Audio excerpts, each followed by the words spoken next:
Hey everybody, it's Jeremy here, and just a reminder that you can go to Duckfeed.tv/store and pick up t-shirts, mugs, merch, all kinds of stuff, including bundles of episodes that are considered premium, so are sold directly through the store. Go check all of that stuff out. There's also something I want to remind you of, which is the Diggity Duck bundle.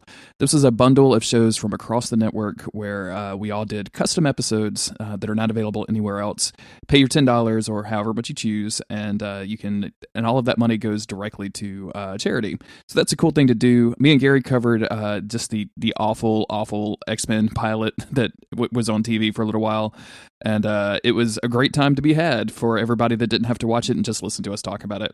Anyway, I'm out of here. Duckfeed.tv/store, Duckfeed.tv/Patreon, and enjoy this episode.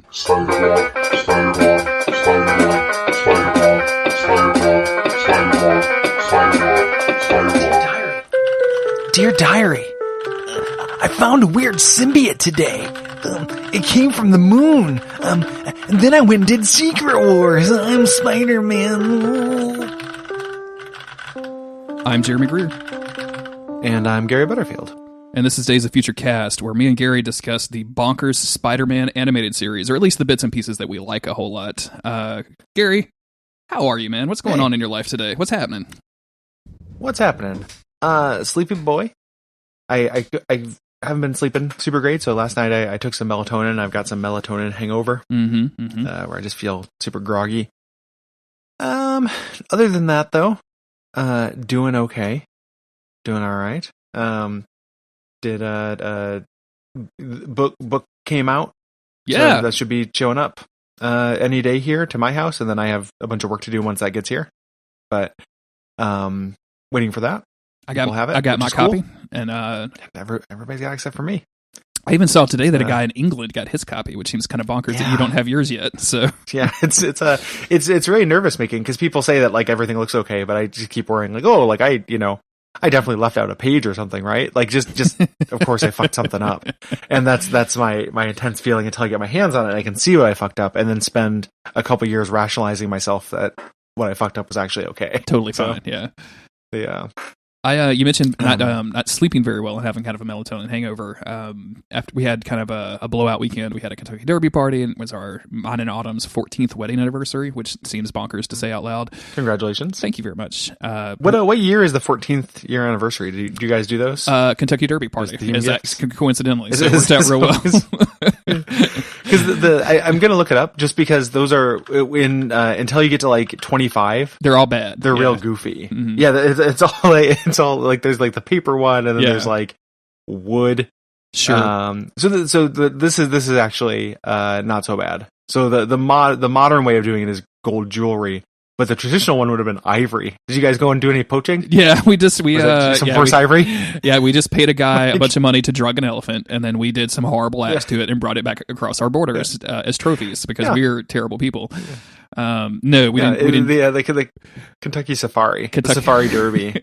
It's like which elephant is going to slowly race to the finish line, and the finish line involves you cutting off its tusks. Neither of us even play piano, so like we didn't even tinkle any ivories. Like we didn't even do that. So we just partied a whole lot, and then for the last 2 nights, I have been in bed by like 9 p.m. because I'm a grandpa, and like waking up. I woke up early today, but waking up at a reasonable time. So I've gotten like 2 nights in a row of full, uninterrupted sleep, not waking up in the middle of the night for anything, and I still feel like I could just go to sleep right now and sleep for 2 days. So like I think my days of literally partying for like, because we stayed out for probably a good 9 or 10 hours straight for the Derby thing. Like I think that just might be behind me. I think next year I'm gonna be like, can we do this for 5? Can we just get 5 hours in and then I can go take a nap? Because doing it for like 10 is a little much.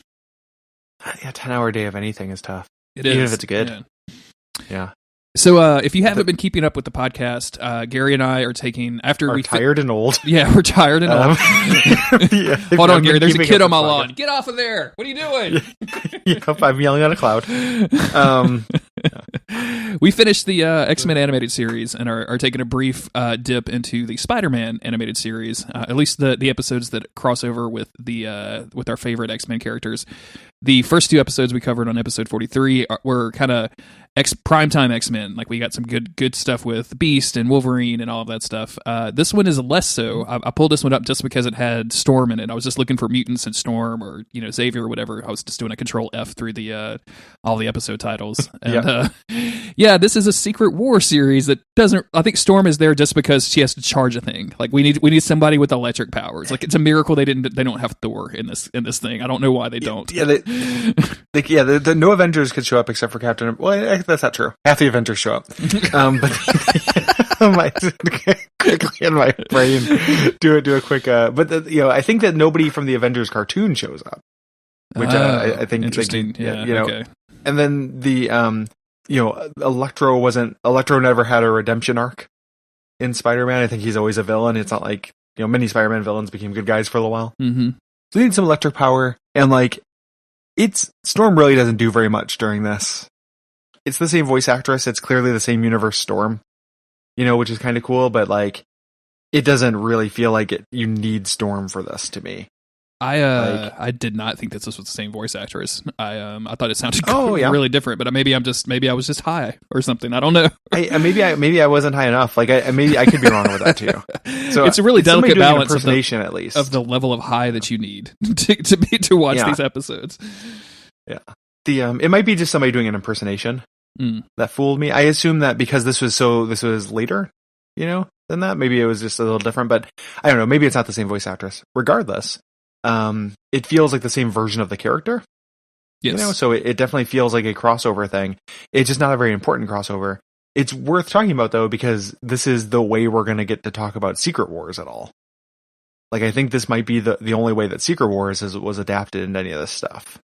Yeah, and Secret Wars is something that I keep hearing brought up in relation to the MCU. Like we're getting to the point in the MCU where we're not going to have a because the most recent movie involves Thanos, and then obviously the next movie. I don't know how many spoilers we want to go into, but the next movie is also going to involve Thanos. I think that's a safe thing to assume. And after that, the big bads of the Marvel universe are kind of tapped out for a little while, at least on that level. Especially with some weird right stuff with Fantastic Four and Galactus and stuff. So maybe Secret War could be their phase 5 or what have you, or phase 4, phase 5, whatever phase they're in. And man, I just don't see how that could ever happen. But also, what a challenge! I never thought that they could make Thanos work. So what the fuck do I know? It'd be a real challenge to make Secret Wars work because it's an extremely goofy conceit. Mm-hmm. I think by then Fox will be back in the fold, and I think Galactus is a good logical step. I don't know if they'll do it, but I would love to see part of phase 2, take some of these just franchises, strip them away, and then add an X-Men and Fantastic Four, and then throw some Galactus in there. Even though Galactus is almost too similar, Galactus shows up to drain the energy from the planet. He's different physically, but it wouldn't be that different necessarily plot wise. It would still be them dealing with a huge disaster coming to Earth. So I don't know what they would do. Secret War would be so silly though, man. Secret Wars is fucking silly. Can you imagine the Beyonder? Oh man, I hope they get Jason Biggs to play him. Because in the comic he's got that he's that tight tight little afro, little Jerry curl, hell yeah, thing. I'm into that. Yeah. But yeah, so this is Secret Wars. I think you're right. I don't ever see us covering another adaptation of this without at least in the next few years. So it's kind of exciting to do this, even though. I went through the original Secret Wars, the one with because when I was reading my X-Men run with and where Colossus falls in love with that random alien and just basically ditches Kitty Pryde on an alien space planet, and later on Wolverine and Beast have to sit him down and be like, yo dude, that was not cool what you did to Kitty Pryde. It was Secret Wars. I do what I want during Secret Wars. What you do on alien planet stays on alien planet. It stays on the planet, Tovarish. The Secret Wars are secret for a reason. I turned him into Dracula there for a second. Fine. So that was it's a secret, Garrett. That's all that matters. He does, he's probably, since he's related to Rasputin the Mad Monk, I couldn't be surprised there's some Dracula DNA in there. No. Yeah, I haven't read the original Secret Wars. I just know what happens in it. Okay. I know that it's all about this Beyonder character who was a Jim Shooter creation who was such a Mary Sue. Let's bring in a character who's stronger than all of the Marvel heroes. And then I know that in Secret Wars 2, which is supposed to be the really bad one, he like comes to Earth and does a whole lot of like, what do Earthlings call pizza? Kind of nonsense storylines. Oh Lord. And but they're not well regarded comics. Like Secret Wars 1, people have affection for because there was a line of toys, like the big 70s Marvel toys were Secret Wars toys, and they own, like they're pretty rad looking. And 2, because the things that came from it. So the most important thing is where Venom is from Secret Wars in the comics, but not in the cartoon. But not in the cartoons, which seems, I think, only because they had already dealt with Venom. Like their treatment of Venom in this cartoon was that Spider-Man was an astronaut and he brought it back from the moon, which that happens in season 1. So like that's a high bar to, to get to. Really going to be interested to eventually cover that one day. Did you read any of the most recent Secret Wars with all of the spin-off books? No, this was 2 years ago, I think, maybe 3 years ago. I haven't been current on comics in forever. There's a comics podcast I listen to where I kind of keep abreast of some of the stuff. But that doesn't come out very often because both the people have kids who do the show. So like I know that like all the worlds got split into different worlds. So there's like Doom World and Hulk World and then some of those were based on alternate realities from the comics. So there was like a Apocalypse, like Age of Apocalypse world and a 2099 world. I know that basically. So a couple of those that I just want to bring up because they're specifically X-Men related is that they did I want to say like a 98 X-Men thing, which was basically like a continuation of the animated series where it was written within that same kind of vibe. And I believe it was written by that Chris Simmons guy who did the animated series like write-ups for a long time. Like we've mentioned him on the show a couple of times. And then one of my favorite ones was Zombie World because Marvel has their like Marvel zombie thing, and it was just an entire planet with like just filled with superhero zombies, and then one giant wall protecting what was left. And it was Agent Brand was in the lead of like the wall, and her like right hand assistant was Cyclops, and he was just totally in love with Agent Brand, and for some reason it just worked. Like the whole thing fucking worked in a way that I can't believe. And then throughout all of them, at least all the ones that I read, there was something called the Thor Corps, which was I'm not making that up, dude. Like Storm was Thor. No, it just sounds. There was a Frog Thor, which I know is from the comics. I can't remember his name, Rabbit Thor or whatever.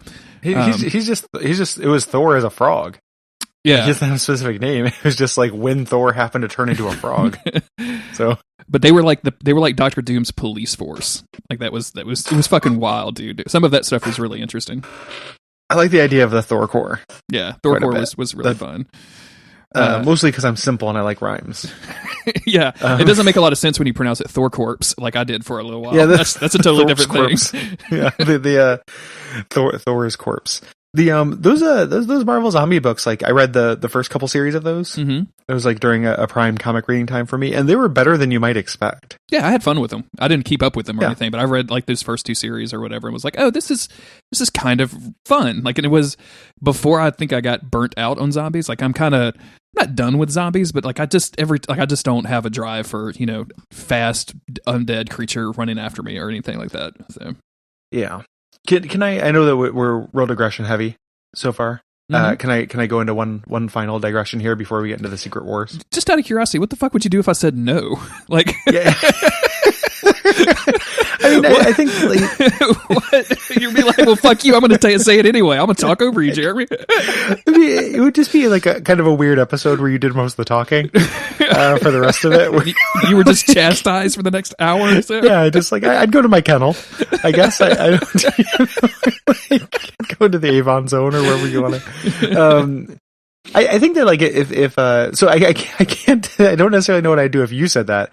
If it was me and Cole would say, he'd be like, actually, like I really got to get going, mm-hmm. Can we, and I'd be like, okay. And then we'd edit that part out, but that's not how we work. Like we wouldn't edit that out. So it's, I don't know. Good thing you didn't. I'll try to make it quick. Yeah. So, I was over at a lady's house and we were looking for something to watch, and we watched a little bit on Netflix of the show called The Rain. Okay. Do you know about this thing? I only know this from your like kind of weirdly cryptic tweets about it. So explain to me what this is. It is it's the first like Netflix show made in conjunction with Denmark. And it's an entirely, Denmark cast and such. And it's atrocious. Like, it's one of the worst shows I've seen that got lit on TV. We watched 4. I didn't watch the whole thing. There's 8 episodes. I watched 4 of them though. And the idea is there's a virus in the rain. So everyone's very scared of the rain. This little girl and this family goes into a bunker. The 2 parents die, and it's a teen girl and her little brother. And then they wait 5 years and then leave the bunker. So it's this post-apocalyptic thing with like there's like a group of scavengers and stuff like that. But it's so bad, and everyone is so non-photogenic. Like I just got very used to like just people on TV are like TV beautiful. Oh, and just no matter who they are. This is like American Home Videos level of people on TV. Yes. Okay. There's a dude on that show that like just looks so fucking weird. Like he's got weird translucent skin. Like he looks sick. He's just like it's really strange. Everyone is like that. Even like the leads, like all look like like, oh, this person looks okay. But nobody looks like television good. And it's really strange to see and not worth seeing. Because it's an extremely bad show. It's real dumb. Good to know. But nobody, I'd never heard of it before. And like nobody knows about the rain. I'm just stuck in this weird rain purgatory where nobody can talk to me about rain. It's like, I think that the girl who I watch it with kept watching it. So I can talk to her and learn about what happens more and later in the rain. But, man. The virus being in the rain, it seems like one of those things like a good pitch that once you actually start like thinking about it at all, you'd be like, wait a minute, this doesn't really make sense. Before they even showed us the consequence of the rain, when they were going into the bunker, a lot of the initial shots were like extremely slow motion shots of raindrops hitting leaves. And when they hit the leaf, it was like, and it's just fucking rain. Like nobody can, like, it's so hard to care about any of it. Was David Attenborough like narrating it? Like, and here you will see the raindrop hit the leaf. It's not narrated, but nobody ever stops talking, and they all have names from that kind of zone. So like everyone, the little boy in its name is Rasmus, and when he's a little kid, he has a real weird, gross look to him too, and then he kind of grows up and it gets better. But everyone is just like, you must take care of Rasmus. Like everyone's talking about Rasmus all the time. Whenever Rasmus isn't being discussed, make sure somebody brings up Rasmus. It's that kind of thing. It's real dumb, and nobody should watch it. So that's my PSA. Okay, good. Yeah. I know you've been champing at the bit to get that one out, because I'm just reading your Twitter. You've been like, I just got to tell somebody about this goddamn show. Nobody knows about the rain. I don't know how to watch 4 episodes of a bad TV show without turning it into some kind of content. Like I earned this. I turn it to airtime. Like I suffered through that show. But the nice thing is, after that, she was like, "Hey, you'd never seen Orange Is the New Black?" I'm like, "No." And then we started watching that, and like I'd never seen that show, and that show's good as hell. Yeah, that first season's really good. I probably wouldn't. Yeah. I wouldn't bother trying to get past. Well, I guess the second season's okay, but yeah, it's good to know that it gets bad, and at least initially, like it's super good. Did you ever watch? I can't remember that show creator's name, but she also created Weeds. Which was I did not watch Weeds. All about that suburban housewife selling weed, and boy, that show goes to some pretty terrible, and thinking back on it, like really weird, fucked up kind of places. So, I don't know. So Spider-Man, fucked up kind of places. Yeah. Fucked up place. Season 5, episode 9. So we jumped ahead quite a bit. This originally aired on November 7th, 1997. This is called Secret Wars Chapter 1: The Arrival. Madam Web brings Spider-Man to meet her. I read this as hamster on accident. Madam Web brings Spider-Man to meet her hamster, the Beyonder, who is preparing to put Spider-Man to the ultimate test. He sends Dr. Octopus, Dr. Doom, Smythe, we love Smythe, Red Skull, and the Lizard off to destroy a peaceful planet and leaves Spider-Man to save it with his own selective team. Selective is not the right word there. I'm very weirded out by them not calling. I guess maybe this is something in my mind. I always called Lizard Man and not just the Lizard. The Lizard makes this dude sound way worse. Like it just makes him sound like a giant lizard, because Lizard Man definitely gets at that like Dr. Jekyll, Mr. Hyde thing that happens with the Lizard Man. Is he just called the Lizard in the comics? Am I inventing stuff He's now? Always just been the Lizard. Weird, man. You definitely dreamed it. Like you had another one of your spider dreams. Did you? And did you made up cooler names? Was in a movie called The Wizard, and he was a magician. Like I did. But yeah, you're definitely making up cooler names for Spider-Man villains. Yeah, obviously I am doing that. So we get no introduction to Madam Web. Presumably the first 9 episodes of season 5 or the first 4 seasons preceding it are explaining who Madam Web is. I kind of can't tell you much about Madam Web. I feel like this was like after my time that I kind of got out of comic books or something. Like I vaguely know she's like there's a spider totem maybe, and like people have actual spider stuff, and there's a planet full of spider men that are one's also a pig. It's none of the stuff that I like about Spider-Man.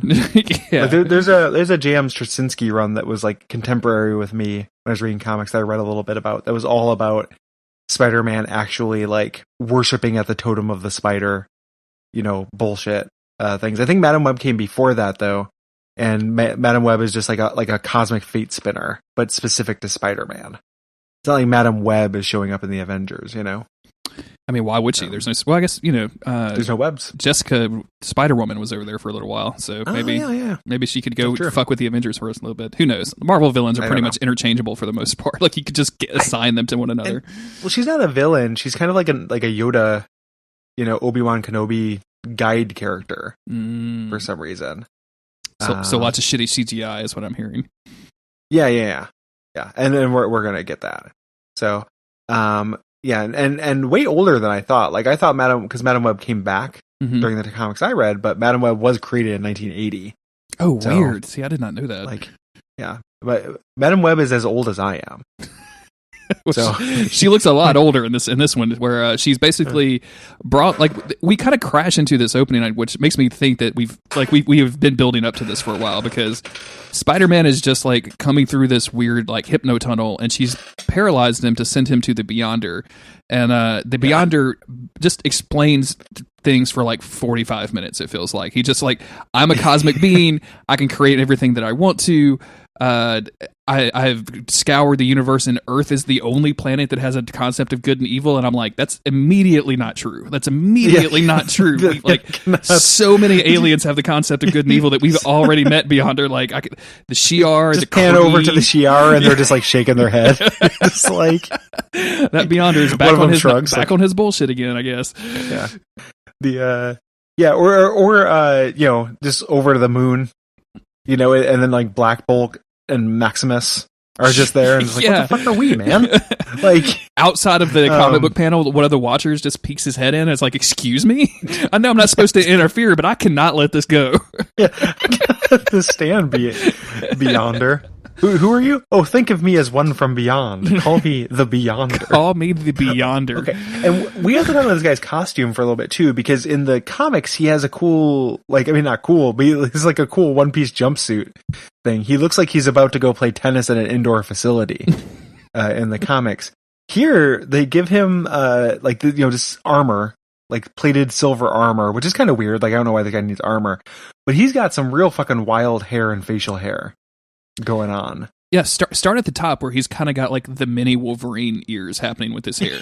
he's got a mullet with horns, like weirdly enough, and then so he's got that at the top, like two little things, and then two long sideburns that are not attached to his face. Like it's just like the hair falls down in sideburn patterns, but it dangles like a Fu Manchu mustache, but on sideburns, and then he's got like a real thick, very tall goatee, like Van Dyke. How tall is this dude's face? Like, do you know when you get on that Dark Souls slider and like, why can I adjust the height of my face? Like that seems weird.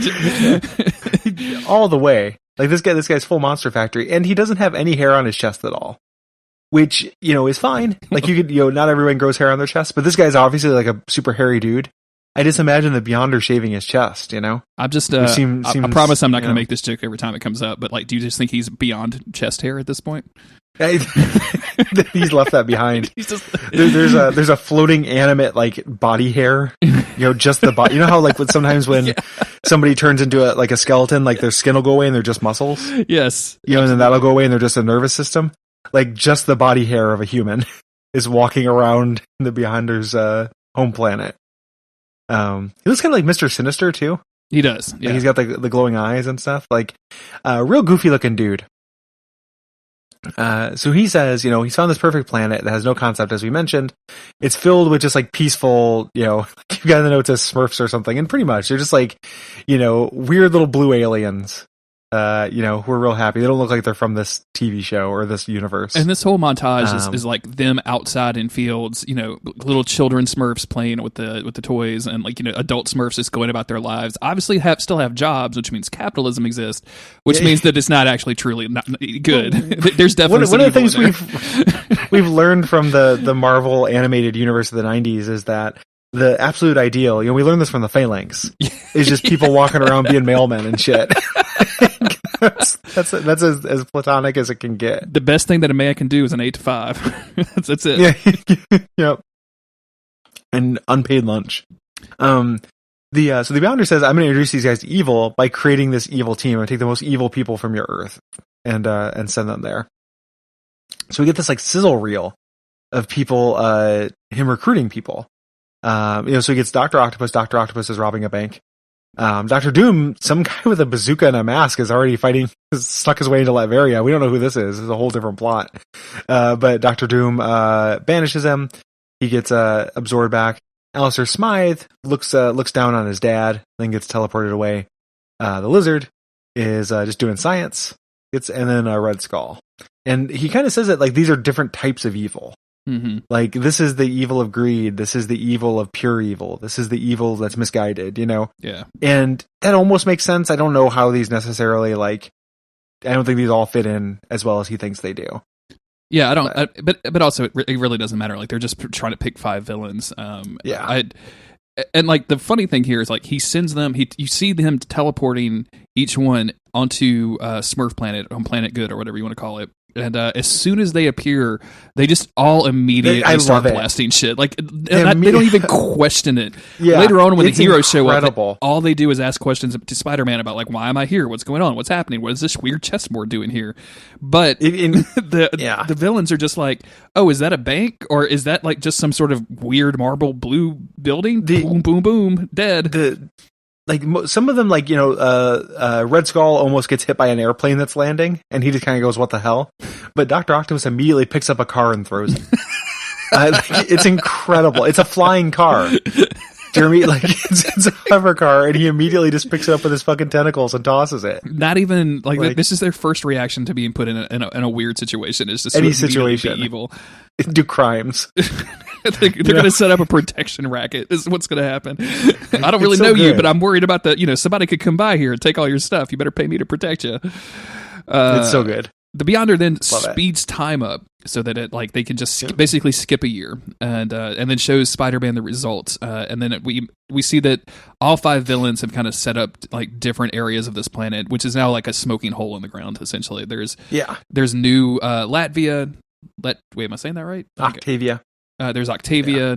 There's, so all these villains have kind of set up their own little fiefdoms. Lizard Land. Lizard Land. Smytheville. I think Smythe just gets to live in Red Skull Land. I don't think Smythe gets his own town, sadly. Red Skull Island. Yeah. Yeah. So Beyonder says, Spider-Man, you're the one to choose. Madam Web is kind of advocating for him here too, which again, I don't really know what her deal is.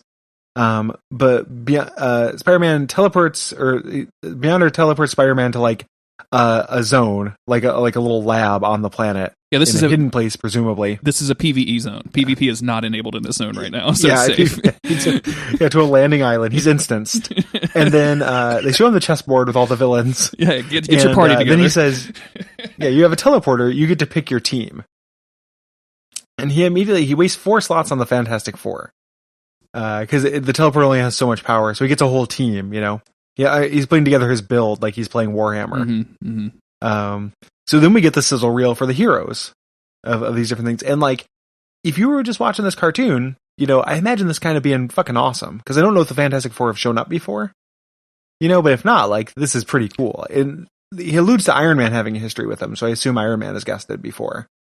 Yeah, they treat Fantastic Four as totally new, just like Captain America. He was like, "Oh, there can only be one guy to kill him, Captain America. It has to, or kill Red Skull, and it has to be Captain America. So bring him aboard too." And we get a little bit of an origin story for both Captain America and Fantastic Four throughout this trilogy. And so but we don't get that for Iron Man. So I'm assuming that Iron Man. We've already talked about Tony Stark's weird heart. So yeah, I think so. It's pretty cool though. I like seeing these little cartoons that show their origin and stuff. Mm-hmm. here. Reed Richards is extremely Cam Clark doing the voice acting, so it's the generic Leonardo voice that I've heard like a gabillion times. I've really despised Captain America's voice in this. I really don't like it, and Thing's voice with the weird New York accent thing where this dude has definitely never been to New York before, but was like shown Taxi as a kid or maybe, and tried to do that. Like a lot of the voice acting misses me in this. Yeah. When he eventually gets to, so he chooses all those people right away. When he decides he wants an X-Men, he flips through all the X-Men individually. And for a second, like he shows Gambit, and I was just like, this would be so very different if like Gambit shown up. Like I would have loved it. Like how quick would he have a Smurf bride? Oh, pretty quick, instantly. Yeah, he would probably just marry Dr. Octopus. Like it's the same way like when Dr. Octopus lands on the planet and throws a car. Like Gambit lands on the planet and immediately like, just like runs towards a club, like spraying Drakkar Noir on his neck, just like without even waiting, like one beat. What's your local version of Axe? Where can I get it? Look, luckily I brought my own share. And he like has a bandolier of just Axe. He just runs to a club and goes to the bathroom and pulls whatever like weird ass cologne that's in the bathroom. That comes out of the condom machine. Yeah, absolutely. Yeah, in every planet I've ever been in, they've always have the same stuff. Sherry. They always have this machine. They're always there for when Gambit need it. French pleasures.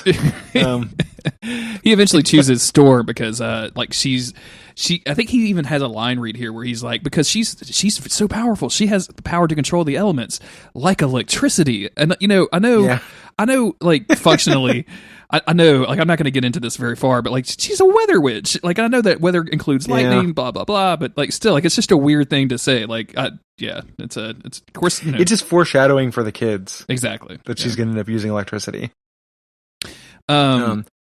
So everyone shows up and is in the same room, and then of course, because it's a superhero team up, everybody has to fight one another.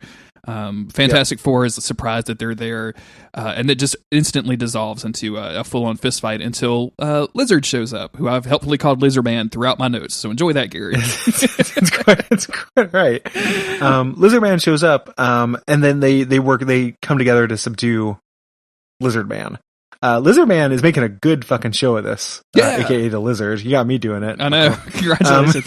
We're gonna incept this whole fucking universe. Like, I'm fucking excited about it. But the Lizard's making a really good show of it, standing up to the all of the Fantastic Four and like the Thing, just punking the Thing. Just for being a guy who has like moderately greater strength than a human. Mm-hmm. So pretty weird. And a tail. Eventually, his superpower is tail. He's got that big Gambit superpower. They eventually start fighting the Lizard. They subdue him. Spider-Man explains what's going on, and they're like, you teleport us here, you must be the bad guy. Especially the Fantastic Four. The Fantastic Four are extremely skeptical. Yeah, which is weird because they are the people who have the most experience with different universes and shit. And while they're having this conversation, the Lizard gets away. I'm reclaiming it. The Lizard gets away. Good luck, because it's all over these notes. So at this point, they kind of chase the Lizard down, and this is going to be the first instance we find of like when they go outside into this hostile planet, where now they're just like robotic sandworms from Dune, just running around everywhere that are like horned and have laser beams. And I don't know what it is about this show. We kind of saw this a little bit with the first two Spider-Man episodes we did, where that scientist turned into a giant, King Kong, basically, at the end. Like, the Spider-Man animated series really loves to have a giant monster for people to beat up on, or several giant monsters. It's also like, did the Red Skull bring these? Like, how did a year of Dr. Octopus being on your planet create this? And they do something to explain this later, because like most of the next episode is all about like restoring the shield that keeps these things out. But like apparently the populace had figured out how to do this, but it required a constant stream of energy, which the villains stole or something. So that's good thing we've got Storm. Yeah. Thank God we have somebody that has controls the element of electricity. So the element of energy. Mm-hmm. So pretty cool fight though, with these big things, with lots of superheroes doing lots of cool shit. Here I'm into this. And I do, fighting these giant monsters. It's not my favorite. It wouldn't be like my first choice for things, but it's a nice change of pace, I think. Mm-hmm. as opposed to just the one-on-ones that we're used to. Yeah, and we have to have a fight. Like, this is a Saturday morning cartoon. Yeah. We were because required. we spent the entire 40 minutes on exposition and origin stories up until this point. We explained the Beyonder by saying, "Hi, I'm from Beyond. They call me the Beyonder." Yeah. Here's some CG asteroids for. Hey Gary, I was seconds. born in Baton Rouge. They call me the Baton Rouger. Rouger. So they Spider-Man is really advocating for the Lizard, like, hey, actually, this guy's my friend. We have to get him back. Believe it or not, he's, and again, they're doing the thing that always happens. These where like superhero, like I was bombarded by cosmic rays and can turn invisible, but I can't believe something as wild as a lycanthrope lizard. Mm-hmm. Like everyone is always skeptical about stuff as if they don't live really, really amazing weirdo sci-fi lives. They get him back in. Sue shields the lab, but the worms are still kind of pounding on it. And then we get the Nerd Squad. Reed Richards and Spider-Man figure out that the lab is actually a force field that ran out of juice, so they get Storm to charge it up immediately and finally justifying herself. And once she does, the worms take off. Yeah, and if you guys like Storm, see you in 2 episodes. She's not going to have a whole lot to do. Mostly through a comm screen.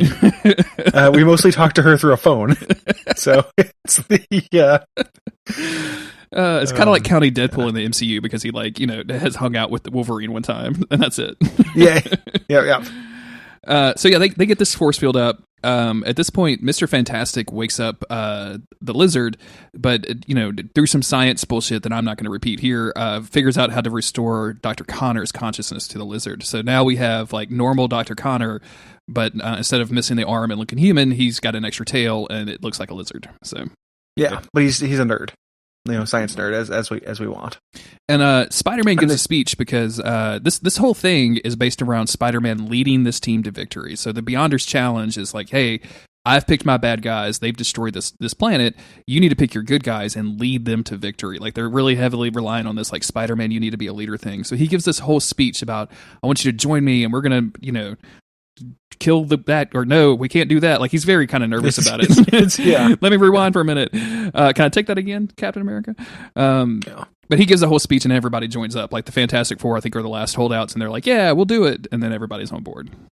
Yep. And they're being watched by Madam Web and the Beyonder, and they're seeing him play his superhero chess with 6 pieces on each side, where they don't have to actually be on, in individual squares.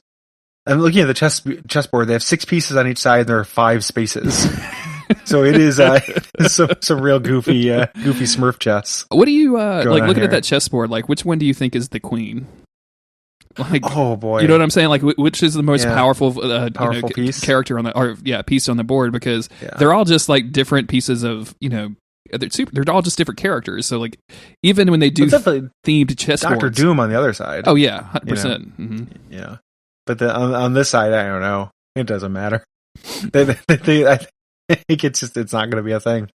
And Spider-Man confesses to his lizard friend that he's worried about being a leader. And then the episode kind of ends on just that note. It's kind of strange. It's real setup-y. Yeah. So, man, that feels like a really brief episode. It feels like we blitzed through that, but there's not much because it was all exposition. It was all kind of setup. And now I guess I'm just going to wait another week to watch the second part because that's what happens with Saturday morning cartoons. Absolutely, yeah. It's just it's a gathering of the team, which is a thing that's superhero comic book tradition. It makes a lot more sense in a comic book context. In a cartoon, it feels a little bit more wasted, wasteful. A week later, November 14th, 1997, we get Secret Wars Chapter 2, The Gauntlet of the Red Skull. Spider-Man and his team plan to infiltrate the Red Skull's base along with a group of freedom fighters from the destroyed planet. So this one opens with completely different characters, plot, villain, to the point that I had to rewind it and make sure it said Secret Wars Chapter 2 at the beginning, because this was did this catch you off guard? Yeah, because I remember I thought there were more Secret Wars to this, because this whole thing kind of is a nothing. He goes totally different characters, and I thought we were going to at least have a chapter for each of these villains. But we get 2. We get one putting them together, and then we get a Red Skull chapter, and we get a Doctor Doom chapter. And the Doctor Doom chapter is pretty much a Fantastic Four story, where Spider-Man doesn't need to be here. And then that's it. That's it for the Secret Wars. And we spend some time with Blade in this one. and there's a long subplot about the Black Cat wanting to have sex with Captain America, and vice versa. It's very, very strange. They are both hot for each other. Yeah, for sure. It's just very strange. Like, we even begin like this. So this episode even begins. So when you talk about just putting us off, off our game, it begins with Morbius flying into a castle and then somebody driving a motorcycle up over a wall. It's Blade chasing Morbius, the living vampire, or Mobius, the living vampire. I think it actually is Morbius. It could be Morbius. But, I couldn't remember, and I'm obviously terrible with names. So yeah. And Blade, boy, yes, Morbius. Do you think that the animators did not know that Blade was black? I don't know, man. The colorist did, because Blade in this cartoon is extremely off model. He is off. And I'm actually just to Google image search, and like there's times where he apparently shows up as kind of looking black, and then times where he just looks like a white dude. So I'm kind of thinking that maybe at some point during the series that different people have worked on this, because wow. That's what they mean by him being the daywalker, is he just switches between the different modes. Like he can literally just change. Like it's extremely weird. Like it is very off model Blade. They're at Blade's mom's house. So again, like we were just on a Smurf planet talking about giant lizards. Now we're in Blade's mom's house. Why are we at Blade's mom's house? What is going on? Why does she have a castle? Weird. What is happening? I don't remember anything about Blade. I don't. Yeah, I don't. I know. I mean, most of the Blade stuff I know is from the movies, and like I talked about this, but like, boy, I want to get to those movies at some point. I have great affection for those Blade movies. I think Wesley Snipes does a good job. Yeah, I'm into it. And I feel like the third one, maybe even the second one too, gets bad in a real funny way. So like maybe they'd be entertaining to do. I think the third one is by far the goofy, like the fun bad one. The second one is legit pretty good. Oh, maybe that's what I'm like thinking of then. Yeah, like the second Blade movie is real fun and good. So, so there's all this stuff that, again, like I don't want to spend too much time on it because it truly does not matter. It's this like Blade subplot that we're not getting. Again, about how this cartoon has longer, more running, subplots, which is great, I guess. The most important thing here is the Black Cat shows up and is helping out Blade and gets disappeared. Like she gets dissolved and then shows up in Spider-Man's teleporter. Yeah, and she's really upset about this. Yeah, she was doing something. She didn't want to get teleported here. Captain America shows up and kind of starts, admonishing her about it. And they kind of do some saber rattling that will lead to the beginning of their sexual tension eventually. Mm-hmm. Yeah. Which is good, I guess. Like, it's nice that, Captain America gets to bone down with somebody. I think that a Black Cat, though, I think that's just a very weird match. It's a weird match. She's going to eventually explain, and we can...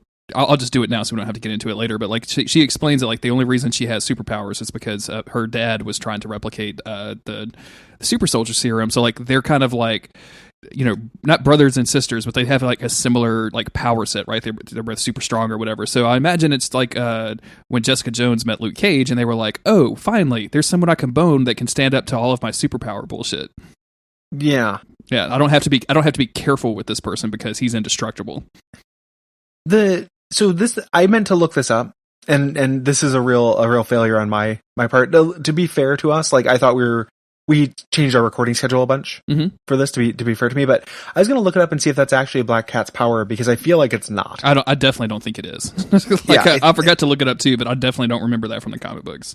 Like I thought she was just like pretty agile and then had like some kind of luck power where like things fell into place for her. Mm-hmm.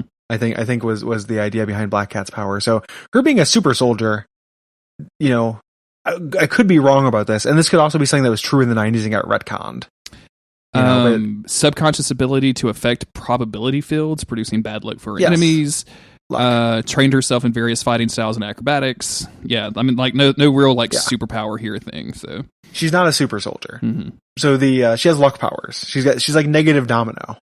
And she's like bad luck domino. And I'm not going to read the other 13 articles for under other versions. So just assume that this is we're just going to deal with 616. I'm not going to go into Howard the Human version of Black Cat. So this is all pretty weird, I guess. Is my point. Storm, who, just really being on brand for X-Men, where the X-Men are trained, cross-trained, has found some local freedom fighters Like they put her on comms, you know, because any X-Men can do anything. She lives with them now, and she's in a cave talking to the rest of the heroes through a vid screen for the rest of the episode. So I love it. The Freedom Fighters are very obnoxious. Like they're just like, you know, we're gonna make our attack in 10 hours. The heroes are saying like, hey, you know, we need more time than that to kind of do this, and they say no, you have 10 hours. And they're very pushy little Smurfs, and Storm can't do anything about it. She just kind of shrugs and is like, okay. You know, I'm on their side now. I'm a freedom fighter. And Spider-Man, she's even standing. Man, I'm sorry. Like I'm watching the episode, and the freedom fighter is sassing Spider-Man, and Storm is standing behind him with her hand on her hip, really sassily. Like, yeah, you tell him, new boyfriend. Like, you tell off that new Spider-Man. It's like how there'd be those guys in Public Enemy who just stood behind the main guys in Public Enemy with their arms crossed. Yeah, the hype man. It's yeah, like absolutely. That. Yeah. Do you think except it's Storm for this thing? Do you think this is Storm's new Morlocks? Do you think that's what's happening here? she's just found another crew that she's immediately going to duel them for leadership and then abandon them for 10 years. Like, that's what she actually came to this planet for. That's why she didn't protest when they showed up, is there might be some ragamuffins. So this is the first challenge that Spider-Man's going to have, because these people are telling him 10 hours. Captain America saying there's no way we could get there in 10 hours. Like there's just going to be physically impossible. And Spider-Man says, yeah, we can do it anyway. And then Captain America kind of yells at Spider-Man because of this. And so does Black Cat. Like everyone's kind of dogpiling on the Spidey. Yeah. And it's makes you feel kind of bad for young Spidey. Yeah. Spider-Man starts talking to Black Cat, just being like, yo, I'm sorry that I brought you here, etc. She's still pissed. You know, I was brought without my permission, because of course, you know, she is. And Spider-Man and Black Cat are kind of boyfriend, girlfriend-y, you know, like there's romantic tension there. Yes. Yeah. And I'm glad you have this here in the notes too, because Captain America kind of like goes, there's a great little like look with him. It feels like he looks directly at the camera after they were trying to, like, after Black Cat is like, you didn't even ask my permission or whatever. It was pretty hilarious. Yeah. Can we talk for just a second about Black Cat's amazing six-pack? Sure. Yeah. I mean, she's built. she's extremely, like, not in the shoulders or arms, like just her six-pack. Yeah. Weak arms, strong abdomen. Don't you know that's how women do? She only does ab day. Like they keep showing her, and she looks like it looks like she's wearing like the Punisher costume or something like that. It's really intense. Mm-hmm. So Captain America is just saying, you know, I don't know what's going on with that. This looks like an opportunity for me, legendary poonhound Steve Rogers, to horn in on this BFGF relationship. You know, I suppose. They head on their way there. On their way there, their vehicle hits a sandstorm. Yep. So they're losing even more time. They have to walk, and there's an avalanche that happens as well. So this is mostly about the heroes fighting weather for most of this episode. And we finally get to check in on our villains, and basically the Red Skull and Smythe are like creating all of these weird monsters, and they have contracted Dr. Octopus to come over and help, with the idea that, hey, if you help me build my cool monsters, then I'll help you destroy Dr. Doom, who's been, you know, butting in on your territory. But instantly Red Skull tells Smythe, like, oh yeah, I'm definitely not going to do that. Like, I'm just going to have him create monsters, and then I'm going to go betray the Doc Ock. And then Smythe goes over to tell Doc Ock that, and he's like, oh yeah, I'm probably going to betray the Red Skull to you. So like, none of these villains are getting along with each other at all. Smythe is really just whoever will have him at this point. Like, he got picked last, clearly. Nobody wants to look at his back. Oh my god, they can't, this dude's weird, like, prehensile claw things that are just 6 feet long. It's just a bad design. I don't like that. He's an extremely unpleasant monster. He really is. And you'd think this is what they were going for? Like, was this idea that evil will destroy itself because they can't trust and they don't have friends? This never really gets paid off upon, though. Nope. I think that's the idea, but it doesn't really work. I also want to just point out like a key animation here is when because I have the episode on in the background. I usually do when they show Smythe and Red Skull there. Smythe presses a button, releases his gigantic cyborg he's created, and the cyborg walks out with the biggest shit-eating grin I've ever seen on a robot. Like the robot looks like he has a sister. His sister has a kid. And he just asked the kid to pull his finger, and then just like raunched it up. Yeah, and the kid is dying. The kid is having the and the kid is just dying laughing. Yeah. All the adults hate it. They're all looking over, and they're just like, "Jesus Christ, dude! Like, we're eating. You can't do this." And the kid loves it, and that's all this Uncle Robot cares about. Yeah, it's very funny. So basically, and this is what I don't really understand, because like the people said you had 10 hours to get here. Spidey said we could definitely get there in 10. Cap said like it's going to take us 15. They've been walking for a while, and like they have to constantly stop and deal with volcanoes, avalanches, sandstorms. At one point, they have to like save everybody. Like there's a whole series of hero saving hero, having hero saving hero, which ends up with Captain America's suit basically non-functional, like he can't walk. Which is where we get like a very brief Iron Man story where he's like, "Actually, this suit is keeping me alive. If it runs out of energy, it dies. We should have Storm. We should have Storm charge it up. Where's Storm? I don't know. Where did she left? She's with her new friends. Yeah, Storm's with the new superheroes. Yeah, the various blue men." But despite all of this like time stuff, when we finally get to the rebels attacking the Red Skull's base, like they don't show up very late. They still show up. They feels like they could have just waited the 10 minutes for Spidey and crew to show up. But it doesn't feel like it goes anywhere.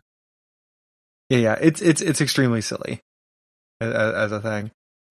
We get another. This is also where we learn about Black Cat and Captain America's connection. Yeah. And we get this further flashback to both of their origins, which includes when she's there, it shows Captain America just in a vat in his full uniform, like that's how he's getting his powers or something. Mm-hmm. Or it's a hologram, but it looks like Captain America just inside a hot tub.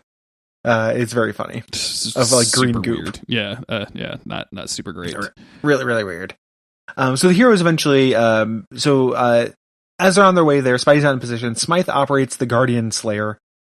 So again, he's the guy who created the Spider Slayers. Thus, he made this giant shit-eating Grinbot. If you name something a Guardian Slayer, I want to see what the Guardians are. Like, what were you going for, Smythe? Like, who were you trying to kill? Should at least slay Guardians. He activates that robot though. Sends it after the heroes. Mm-hmm. They manage to defeat it, but not before the villains actually see them because they've got drones. So they now know there are superheroes on this planet.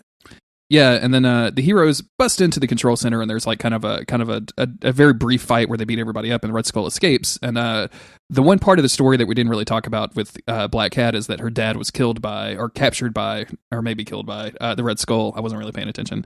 I did not care about any of the Black Cat bullshit in this episode. It's all made up. Like it doesn't feel like. I mean, like I kind of like Black Cat as a character, but this is not really her. It feels like.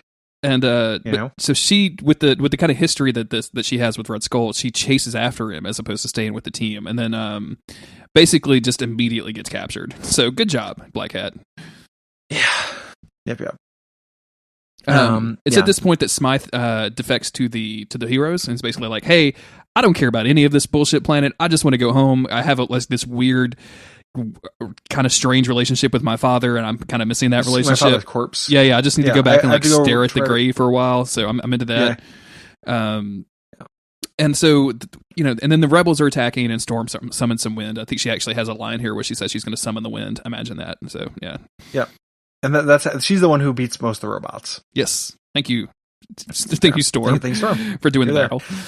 Yep. The way that Dr. Octopus captures Black Cat when she runs away is by sneaking in a little vent behind her and sending his claw up to grab her ankle. As he's like talking to the Red Skull. It's super funny. Oh my god. Also, when they eventually, they win there. They haven't captured it, but the rebel forces have won. They show the rebels celebrating.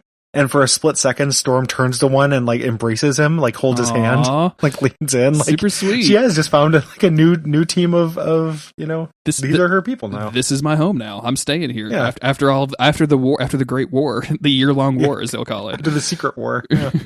After the Secret War, we'll have a secret wedding, and then have a secret reception. And then we'll have some secret kids. Ooh, that's the best. That's the best kind of kids, Gary. To be honest with you, kids that the government don't know you got. For some reason, secret weddings are very romantic, but secret kids aren't. What's up with that? Hardly seems fair. But they eventually, Spider-Man and Cap go to rescue Black Cat, specifically from Dr. Octopus and Red Skull. Pretty fun, pretty kinetic little fight there. And Black Cat and Spider-Man make up. Yeah. Hey, I'm glad I got a chance to fight with you. You are a good leader. I don't mind that I was kidnapped against my will because this was cool and fun, essentially. And they make out for a little bit, which I was kind of not expecting in this cartoon. Like they do a full on like kissy scene, which is kind of unusual. And just for good measure, we have to go check in on Morbius and Blade, who have finished whatever mission that they were on that we don't talk about, and are basically outside with Morbius saying, "I don't know where she is, Blade, but I feel that she is safe and she will come back to us." And I'm like, no, you don't, Morbius. You just have a weird vampire STD. That's all that feeling is. That is it. You just have jock itch. And just Blade having a motorcycle that goes up mountains too. I mean, just like fucking sweet. All this Blade content is extremely weird. Yeah.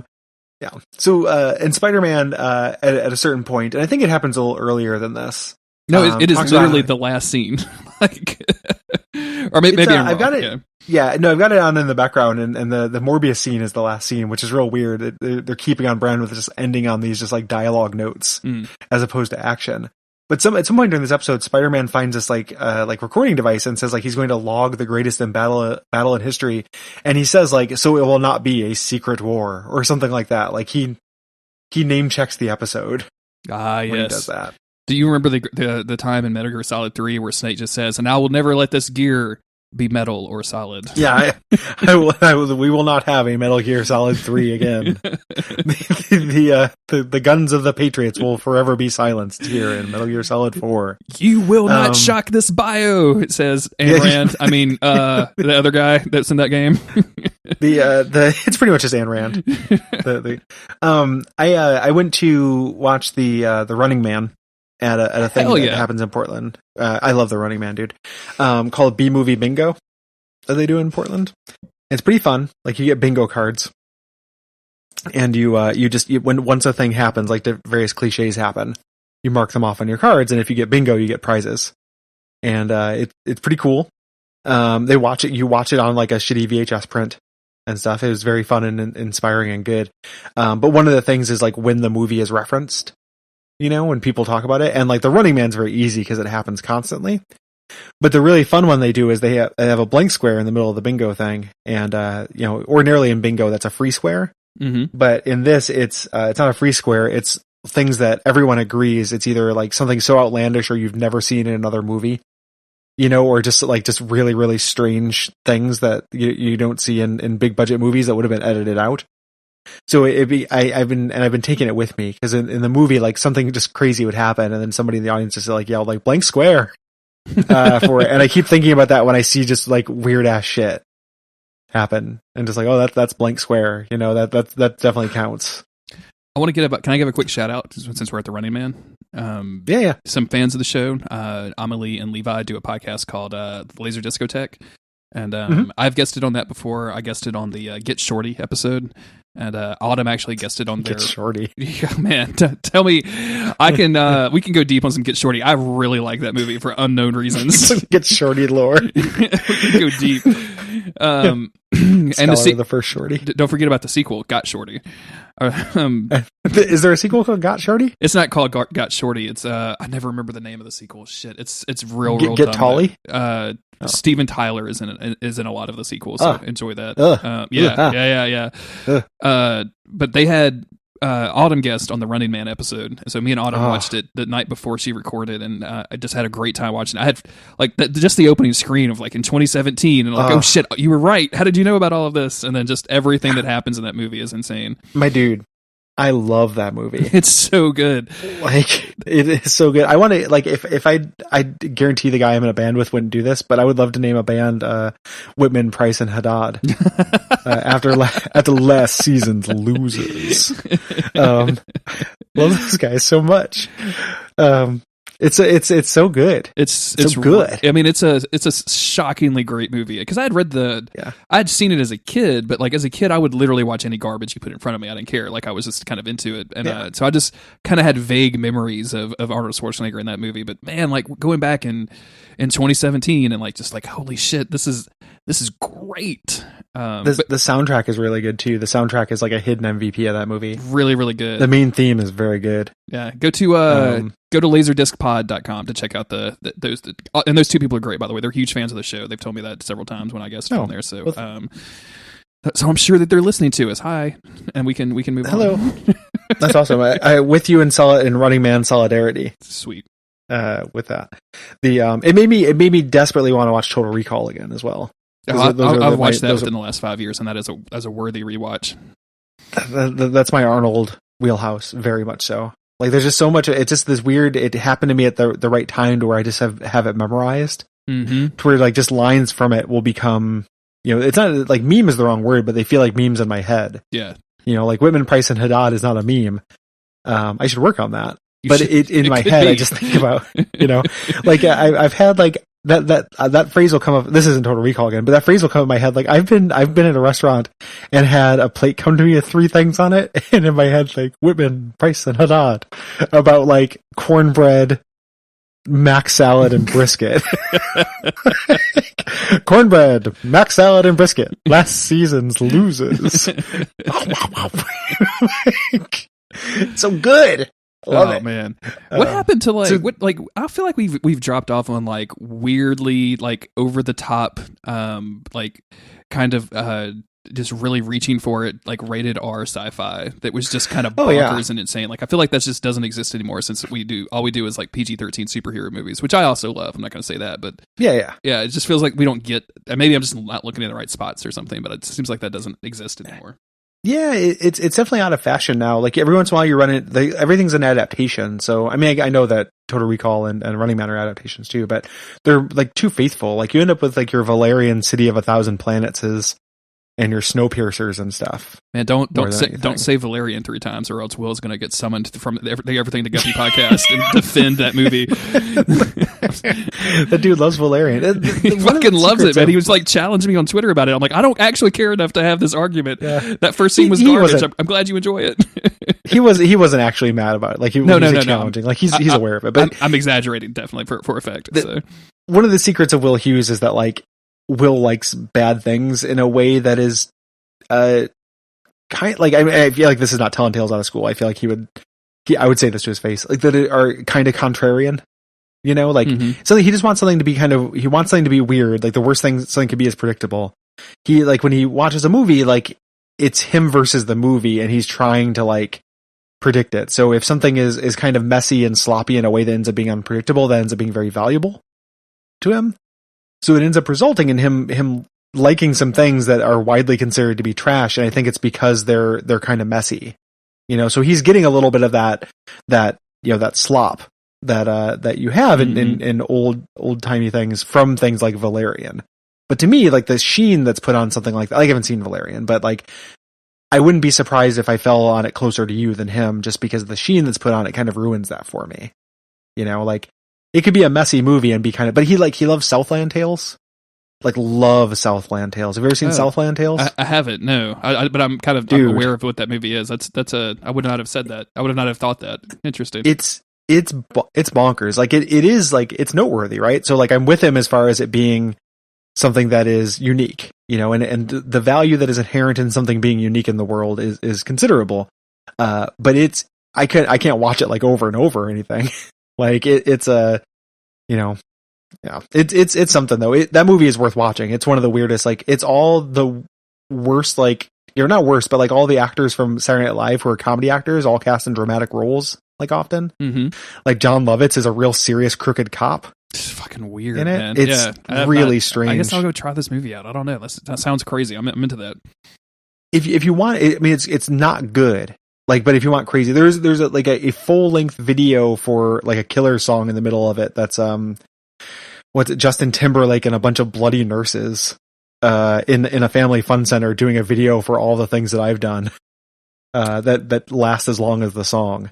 Oh, that just plop in the middle of that movie. Like it's very weird. But it's where it falls. Like I think that movie is interesting, but not by any means good. And I think the Will falls on is it's good because it is interesting. And I look, I could definitely see that perspective. There's a lot of stuff that like I watch that I recognize as totally bad, but like I just watch because I like to watch. So yeah, it's totally fine to have like contradictory opinions to most people on the internet or whatever. Oh, 1,000%. And I was just Like, busting Will's balls. Like he wasn't actually challenging me on the internet. He was just like, actually, man, you should read this thing about the first section. I'm like, no, I'm good. I was kind of half asleep through all of it. Like it wasn't that interesting. So I'm good. We're all friends here. Like none of this is actually contentious. You know? Yeah. And I say this as probably the world's preeminent Willow fan. Like I understand that something doesn't have to be, this is all considered to be good for by most people. The eventual fighting game from Duckfeed.tv, where all of the hosts are going to fight each other in a 2D fighting game, like Smash Brothers style. I will choose my champion, Willow Offgood. You might think that I would choose Mad Mardigan because he's the greatest swordsman that ever lived. However, I will choose Willow Offgood because he has the acorns that can turn people to stone. I bought the Willow Marvel Comics miniseries, which I haven't read yet, but it exists, and I bought it. So yeah, it's actually, and this is giving you a tiny bit of editing to do. Actually, I won't do it then. I'll just tell you something off mic. Okay. So that brings us on to Secret Wars. After that digression, Secret Wars Chapter 3, titled Doom. Dr. Doom absorbs the Beyonder's power and uses it to fight off Spider-Man's team. That is the svelte description we've had. It's true. Some of these old, I steal a lot of this stuff from IMDb just to give it a little bit of credit. And like, there's just like these one-line things, and you can get longer ones, but the longer ones seem like they're not very funny and they're just explained way too much. So I'm like, one sentence is fine. Yeah. And regardless of which, they're written by some IMDb jabroni. Sure. You know? So, yeah. So, this typo. Yeah. Spider-Man the lizard. Look, Gary, I don't pay a lot of attention when I make these notes, okay? It's quite alright. I like, what even is this? Spider-Man the lizard man. It's like, it's extremely good typo. So Spider-Man the lizard. Initially, so we get, and all of these have like a previously on, so you're not totally lost, which is great. Mm-hmm. Spider-Man and the Lizard show up to meet the Fantastic Four, but find this gigantic bug monster that's there. Like they flew back from where they were, and there's a gigantic bug thing that like, God, what is it? This looks like something from a video game. I'm trying to think of what, but I feel like I've seen this monster before. Yeah, this is just another example of like, oh hey, we're on the way to fight some villains, and I'm expecting like some real good villain fights, and it's like, oh no, fight this weird giant monster that doesn't look like it's ever been in a Spider-Man comic book before. It's like a robot. Yeah, it's like a robot spider thing, and it's not like a spider slayer as far as I can tell. In order to kill it though, this gets the lizard all hot and bothered, and starts turning him into lizard brain. Yeah. The more that he uses lizard power, the more lizard brain that he gets. All the power that a lizard has. Yeah, yeah. He's the proportional strength of a lizard. Strength of a lizard. Ever like go into your bathroom and like the lizard's like lifting up your bathroom scale and tossing it around or something like that, or like in Florida, you can't, if you accidentally step on a lizard, they actually push your foot back up and knock you on your back. So yeah, he's strong. Although I'll be honest with you, if I ever saw a giant lizard, like just like a person-sized lizard, I would freak the fuck out. Like I would run screaming. Or like a Gila monster. Yeah, Komodo dragon or something. I don't actually really like those either. Like I know people like to keep them as pets, and you do you in the privacy of your own home, man. I'm good with it. But whatever a person and a lizard wants to do in the privacy of their home is none of my business. As long as you're getting that lizard's consent, man. I don't really care much. But wow, I am not into that at all. I think they're cute. Like I'll look at videos of them, but I don't really want to be around one either. Man, I watched, speaking of like weird, shitty movies, I watched, I think it's a movie called Stung, which is where humans turn into giant wasps or something. And man, you want to see some graphic like larva laying action? That's your jam. That movie was weird and gross. I do. I know what you like, Gary Grutterfield. I do. We spent most of the time I was over when I visited you talking about the different kind of like my various larva fetishes. Yeah. The love alley is what I took you down. And the Lafayette larva love alley is what we call it. Hey baby, you can turn on my larva lamp and send you my larva layer. A larva lamp is one of the just with giant like weird Technicolor larva grubs. This is full of grubs. Yeah, glow grubs. So they find let's get off this topic. They find the Fantastic Four completely knocked out. They were and we get like a brief scene of some Doombots ambushing them and basically just like not slaughtering these dudes, but just knocking them out cold. And then for some reason they're in the Fantastic Car. Sure. When they get ambushed. So they brought their branded flying jet. Mm-hmm. Weirdly enough. Mm-hmm. But yeah, they've been ambushed, and Ben got kidnapped. Yeah. Only Ben. He didn't kidnap any of the other ones, which is kind of weird for Doom. So yeah. The team, finds their vehicle, and they're gonna we need to go rescue Ben from New Latveria. Now, this has very little to do with the macro plot of the Secret Wars, and this is the end of the Secret Wars. Yeah. So the two things Spider-Man had to do to prove that he's a good person was, not really defeat the Red Skull. I feel like those guys kind of got away. Same. And then do this little business here with Doom, and that's it. Mm-hmm. It's pretty silly, as a thing. And this is just a straight up Fantastic Four story. And it is playing in tropes that they've done many times in the comics. Yeah, to the point where, Reed is yelling at Spider-Man about hey, we have to go find our friend. And we get a whole origin story about how Reed feels guilty because everybody got cool superpowers except for Ben, who got turned into a rock monster, and they decided to make up to that for him by calling him the Thing all the time. What up, the Thing? Excuse me? Again, I know I've said this a lot of times, but man, my name is Mr. Fantastic and your name is the Thing, and that would be the end of our superhero relationship. I'm going to go join the X-Men where they name us cool stuff. I'm going to be called Rock Colossus with the X-Men. They have a guy who looks exactly like me, and they call him Rock Slide. So, this whole thing about Reed not being able to fix Ben back has been a weird thing that the Fantastic Four has been trucking with since it started off. Him feeling guilty, but he can also do almost anything. Mm-hmm. And he's never solved it. And other people solve it on the regular. That's going to be the plot of this episode, spoiler. But it feels like other people figure it out all the time, and Reed Richards just can't. So there's every once in a while they've kind of made a nod towards a story of Reed Richards not wanting to fix it because, in his, calculations, Ben Grimm can do more good, having his powers, that's really interesting. I feel in all the times I've read Fantastic Four comics, they just switch over to a new writer before that can be followed up on. I think that's an interesting character thing, and it just never got resolved in anything I've read. Yeah. I never read tons of Fantastic Four comics, but I've read enough, I feel like. So this is the cartoon's take on that. I'm sure when we eventually do the Fantastic Four 90s cartoon, there'll be an episode about that. But it will also seamlessly be, unresolved. I certainly hope so, because that seems like it'd be a fun thing to deal with, Richard's kind of guilt, but doing something continuously bad and trying to make up for it all the time. That seems like it'd be super interesting.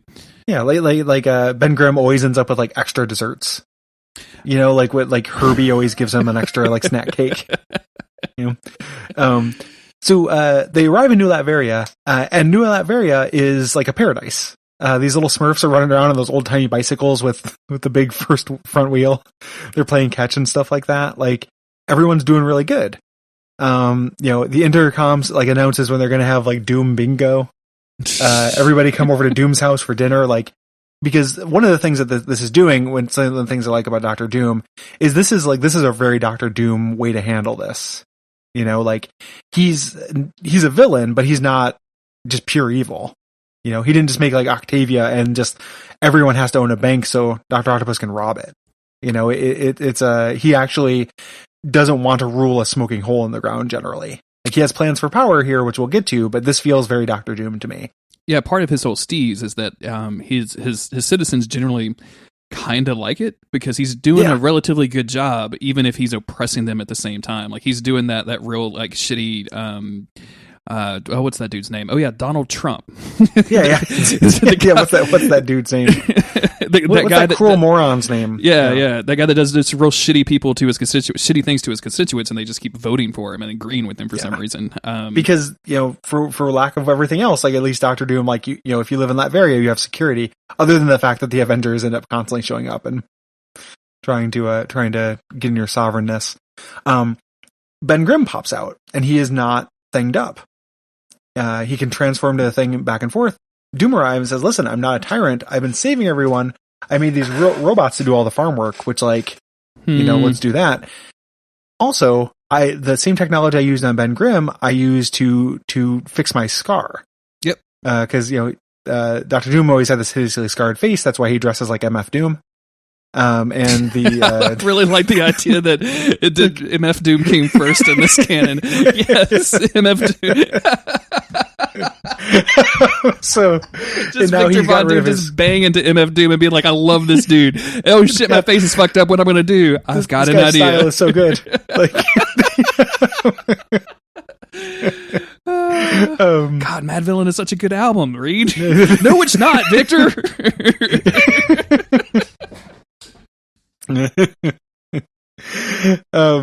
So anyway, so yeah, he's fixed his scar as well. Yeah. And then and he's just, he says, my beauty, my benevolence, my face is as beautiful to behold as my benevolence. Like, he's definitely being a little arrogant here. Reed's not falling for it. And, but robots show up to pacify them.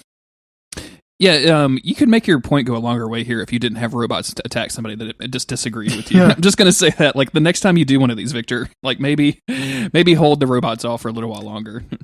Yeah. And of course, like, Reed Richards has seen this before. Yeah. This is a very stock Fantastic Four plot, so Reed Richards isn't going to fall for it. Yeah, he saw this in old Latvia. I mean, yes. It's the same shit. So Ben Grimm sides with Reed Richards because he wants to be human, Sides with Doom, you mean? Or yeah, sides with Doom. Like, yeah. And he tried, and like, basically, like, Ben is actually defending the robot. Like, he gets into a fight with his friends almost. Like, he's not trying to hurt anybody, but he's like not trying to help them. And they all get captured and imprisoned, every single one of them. Like, Doom just kind of wipes the floor with this team. Yeah. And the reason why Doom is doing this, why he captured them, is he wants to know why they're there. Mm-hmm. Ben is trying to convince everybody, like, hey, just tell them, he eventually does. Like, Ben says, let me see the transporter that you came in on. And Ben tells him everything. Ben takes him to the transporter. Ben thinks Doom is doing this to take them home, but instead he teleports to the Beyonder, shoots him with a beam, which absorbs the Beyonder's powers. Now, this seems outlandish. It is. So the show is slightly smarter than it seems here. Yeah, like, where did this gun come from? What is it named? It has to have a name. Yeah. We never hear the name. Every gun that could absorb Beyonder power has to have a name. That's just a fact. Yeah. I mean, it seems like it should be a named weapon. It should at least be yellow, if not purple. Yeah, and what this eventually, again, like, spoilery, but like, eventually the Beyonder let this happen. The Beyonder probably gave him this gun. Mm-hmm. This is all part of the test. This is the first part of this that has the test. Yep. So the first thing that Doom does with his newfound power is just takes away all of the villains that were on the planet, and then and brings all of the heroes to his castle. Like, so no more villains, and all the heroes are in his room to, like, hang out with him. And Spider-Man tries to appeal to Doom's humanity, which doesn't really seem like it's a good tactic. Like, he's like, hey, you can't control this. Like, there's no way you have the ability to do this. You need to give it up. And, because with great power comes great responsibility. I don't think you have that. And Doom is just like, nah, I'm good. I'm going to stay over here without my... Yeah, actually, great power is pretty great on its own, actually. Yeah, great power seems to be working pretty awesome on my side of the thing. So great power a la carte. Like, hold the great responsibility. Hold the great responsibility at ESPN. Your boy likes college football. Special orders don't upset us. You can have it your way. So Doom refuses. Lizardman, however, attacks him. Mm-hmm. Doom teleports him away. Specifically, I wrote this down because it was such a weird thing. Like, they say that they like, their heroes get there and they're like, we're 50 miles away. And I'm like, that's a weirdly arbitrary. How do you like, know they that? They just went 45 minutes to the left. This will take us 10 hours to get back. No, 15. And then just Storm radios in. Maybe we could do it in 12. Yeah. So they get teleported away. The heroes, are going to fight here, but Doom drops this big rock on them, which is pretty good. They just kind of, like, they barely, not get crushed by this rock. Here we switch back though to Ben and Doom is sleepy. Yes. Now he wants to take a nap because his powers are wearing him out. He is beyond tired. Am I right, Gary? he is the tireder. The heroes escape this mountain that was dropped on them by all punching at the same time. I think they literally, like, time it out so they can all punch at once, which is really fantastic. pretty great. They also get tired and decide to take a nap because, like, yes, no one slept since you've been on this world, but okay. Yeah. Yeah. But Spider-Man does not. It's a weird thing because like even Iron Man is like, my iron suit needs some Z's for a little while. Like Captain America, who I've never seen rest at all, is like, I'm just going to go lay down by the Black Cat for a little while, see what happens. They lay down, they leave the cave to lay down on the ground outside the cave. Like this is the premiere cartoon for watching heroes nap. Like, it is, we switch back to New Latveria. And all these like monsters are attacking the Thing. He's already in battle. Spider-Man shows up to help out.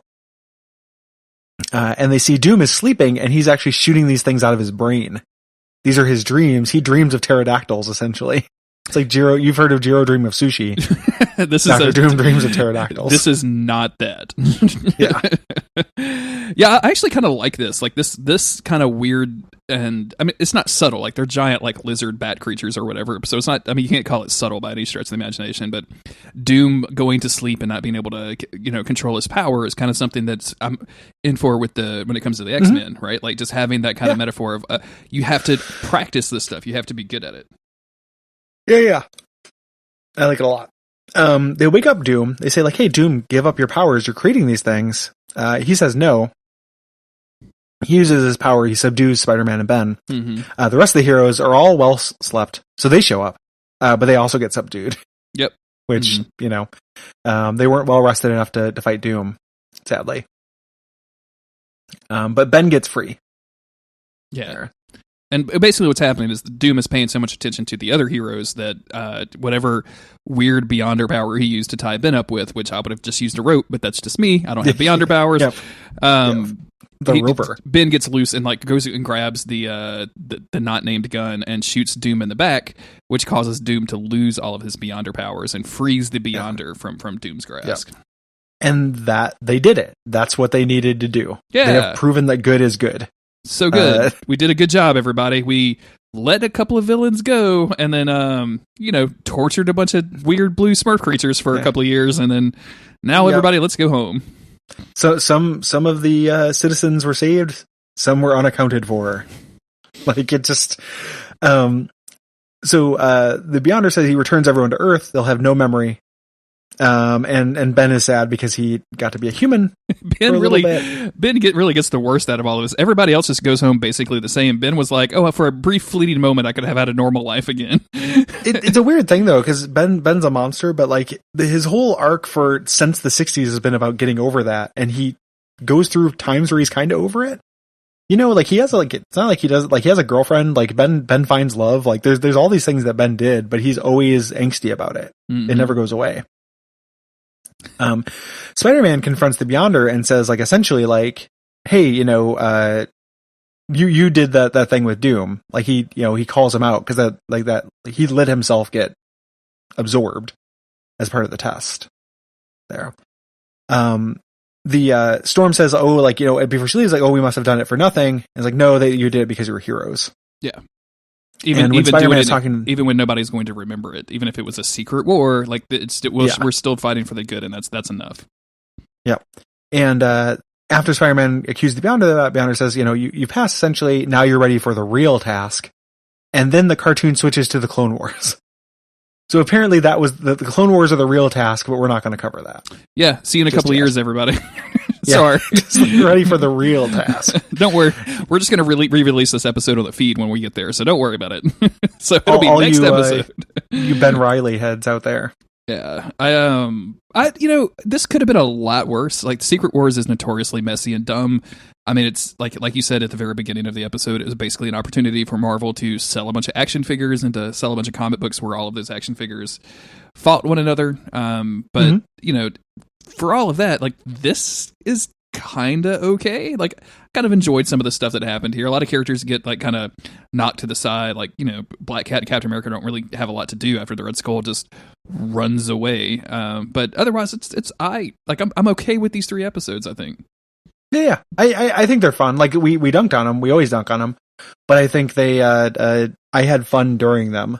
And like I said, this is good Doom content. Like, this is a Fantastic Four story. I was kind of complaining about how this is like the stock standard Fantastic Four story, but it is like a very efficient, like good presentation of something. Mm-hmm. You know, just because it's an old hat doesn't mean it's a bad hat. You know? It's true. Yeah, I was old into saying goes. It's weird that it just ends. Like, it feels like if that was a whole lot of just like Smurfs died for nothing is what it feels like. Yeah, I mean, honestly, out of everybody here, like this planet that was, in bliss, it was literally paradise. The Beyonder Comic said, like, this is what you Earth people would call paradise. Having to work a 9 to 5. Like, it still seems like a real shitty thing to do to this people's planet that just seemed like a normal planet, and also, by the way, has a breathable atmosphere. So if any of these Reed Richards looking motherfuckers want to pick a planet to colonize, I'm just saying, Elon Musk your way over there, dog. It's got plenty of real estate, and it's only 50 miles across, so it's small. Yeah. Yep. Yep. What's next? Yeah. What is next? Movie? Right? Yes, we are going to do X-Men Days of the Apocalypse. Days of the Apocalypse? Days of Future Past. Oh, yes, I'm skipping ahead. It is Days of Future Past. Days of the Apocalypse. Like, you almost were there. I was all over the place. I was looking at 5 different things on this spreadsheet, frantically trying to figure out what we were doing next.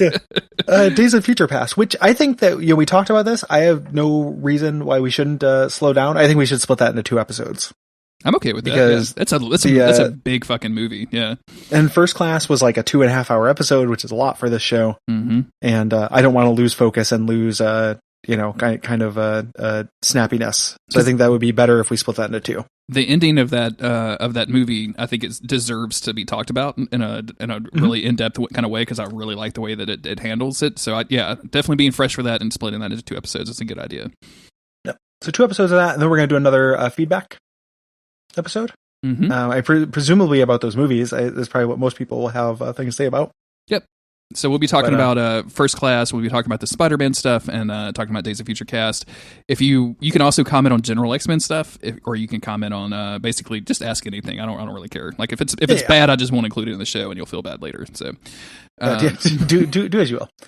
Go to daysoffuturecast.com/contact for that, or you can hit us on Twitter at DOFC Podcast. Excuse me, DOFC Podcast. Yeah. Also, after that, we're going to be talking about the Avengers. The Avengers cartoon. The Avengers, directed by Joss Whedon, that came out just a few years ago. Is that the? Yeah, exactly. Just switching. No, we're not off the hook that easily, because we have to see what happens with this Avengers. I can't remember the name of the subtitle. Avengers United They Stand. Okay. I think is the name of this cartoon. Sure, I'll trust you because I don't have it written down. Yeah, I think that's the name of it. There's been a few different Avengers cartoons. It's the old one, the 90s Avengers cartoon with essentially the West Coast Avengers crew. So we're talking about Ant-Man, the Wasp, Hawkeye, Tigra, that crew. Gotcha. And I'm really looking forward to it. I want to see some fucking Kang the Conqueror shit. So, man, is there any chance that this is good? Like, do you think that they're going to nail it? No. Okay.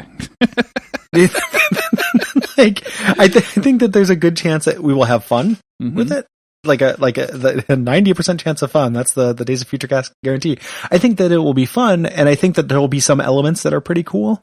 I think the fact that no one ever talks about this, that means it could either be like a hidden gem or was real bad, and I just feel like odds heavily favor the latter. Oh yeah, I'm with you on that one. Mm-hmm.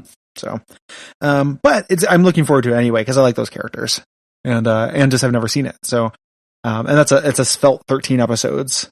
Or what have you. It's not very long. Yeah, when we get there, I'll probably have the daysoffuturecast.com/schedule updated, so you can see exactly when we're going to be covering those if you want to watch along with the show.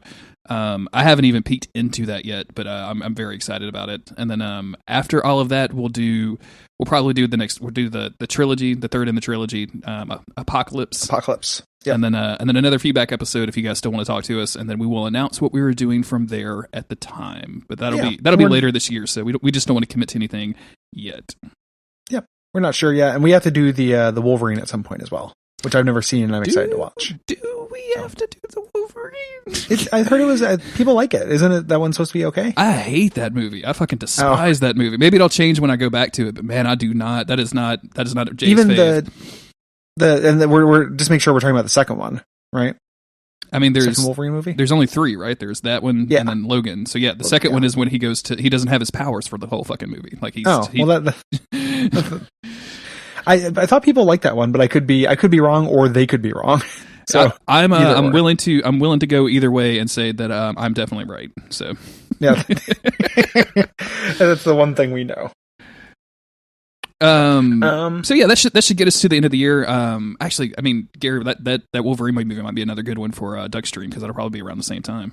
Oh, that's a fun idea. Yeah. That'll just streams with Wolverine. Shitty Wolverine movies will be our Duckstream content from now. Eventually we'll start doing the animated films. Yeah.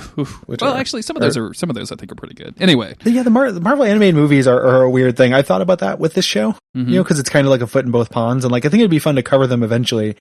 The issue is that watching too many of them in a row, like some of them are very boring.